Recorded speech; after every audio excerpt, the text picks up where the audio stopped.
ಸ್ನೇಹಿತರೆ, ಬಜ್ಗೂರು ಬಳಕೆರೆ ಶ್ರೀ ಕೆಂಪಮ್ಮ ದೇವಿ ತುಂಬ ಹೆಸರುವಾಸಿ ಆಗಿರುವಂಥ ಈ ತಾಯಿಯಲ್ಲಿ ಹಳ್ಳಿ ಕಡೆಯಿಂದ ಬಂದು ಹೂ ಪ್ರಸಾದವನ್ನು ಕೇಳುತ್ತಾರೆ. ಹೂ ಪ್ರಸಾದವನ್ನು ಕೇಳಿ ಅವರ ಮುಂದಿನ ಕಾರ್ಯಕ್ರಮವನ್ನು ಮಾಡುತ್ತಾರೆ. ಈ ತಾಯಿ ಹಲವಾರು ಹಳ್ಳಿ ಕಡೆ ಮನೆಗಳಿಗೆ ಹೋಗಿ, ಹಲವಾರು ಬೆಂಗಳೂರು ಗ್ರಾಮಾಂತರದಲ್ಲೂ ಕೂಡ ಆ ತಾಯಿಯನ್ನು ಕರೆಸಿ ಪೂಜೆ ಪುನಸ್ಕಾರವನ್ನು ಮಾಡಿ ಭಕ್ತಾದಿಗಳು ಆ ತಾಯಿಗೆ ಕೃತಜ್ಞತೆ ಸಲ್ಲಿಸಿದ್ದಾರೆ. ತುಂಬ ಹೆಸರುವಾಸಿಯಾಗಿರುವ ಬಜ್ಗೂರು ಬಳಕೆರೆ ಕೆಂಪಮ್ಮ ತಾಯಿ. ನಾವು ಈ ಸನ್ನಿಧಿಗೆ ಬಂದು ಆ ತಾಯಿಯ ದರ್ಶನವನ್ನು ಮಾಡಿದ್ದೀವಿ.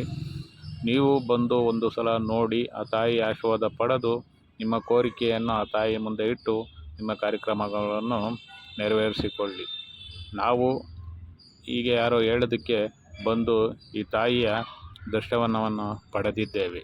ನಿಮಗಾಗಿ ಒಂದು ಸಲ ಈ ವಿಡಿಯೋ ಮಾಡಿ ಹಲವಾರು ನೋಡೋರಿಗೆ ಆ ತಾಯಿ ಬಜ್ಗೂರು ಬಳಕೆರೆ ಕೆಂಪಮ್ಮ ತಾಯಿ ನಿಮ್ಮೆಲ್ಲರಿಗೂ ಆಶೀರ್ವದಿಸಲಿ. ಎಲ್ಲರಿಗೂ ಒಳ್ಳೆಯದಾಗಲಿ.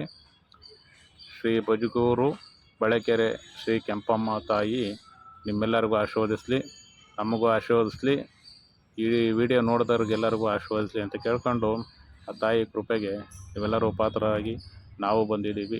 ನೀವು ಬಂದು ಬಜ್ಗೂರು ಬಳಕೆರೆ ಶ್ರೀ ಕೆಂಪಮ್ಮ ತಾಯಿಯ ಆಶೀರ್ವಾದವನ್ನು ಪಡೆದು ನಿಮ್ಮ ಕೆಲಸ ಕಾರ್ಯಗಳಿಗೆ ಏಳಿಗೆ ಆಗಲಿ ಅಂತ ಆ ತಾಯಿಯಲ್ಲಿ ಕೇಳ್ಕೊತಾ ಇದ್ದೀನಿ. ನಮ್ಮ ಯೂಟ್ಯೂಬ್ ಚಾನಲನ್ನು ಸಬ್ಸ್ಕ್ರೈಬ್ ಮಾಡಿ, ಲೈಕ್ ಮಾಡಿ, ಹಾಗೆ ನಿಮಗೆ ಗೊತ್ತಿರೋರಿಗೆಲ್ಲ ಶೇರ್ ಮಾಡಿ. ಕುಂತು ಮನೆಯಲ್ಲೇ ನೋಡುತ್ತಿರುವ ಎಲ್ಲರಿಗೂ ಈ ವಿಡಿಯೋ ತಲುಪಲಿ. ಅಲ್ಲಿಂದಲೇ ಆ ತಾಯಿ ಆಶೀರ್ವಾದ ನೀವೆಲ್ಲ ಪಡೀರಿ. ಒಳ್ಳೆಯದಾಗಲಿ ಎಲ್ಲರಿಗೂ. ನಮಗೂ ಒಳ್ಳೆಯದಾಗಲಿ ಅಂತ ನಾವು ಇಲ್ಲಿ ಬಂದು ದರ್ಶನ ಮಾಡ್ತಾಯಿದ್ದೀವಿ.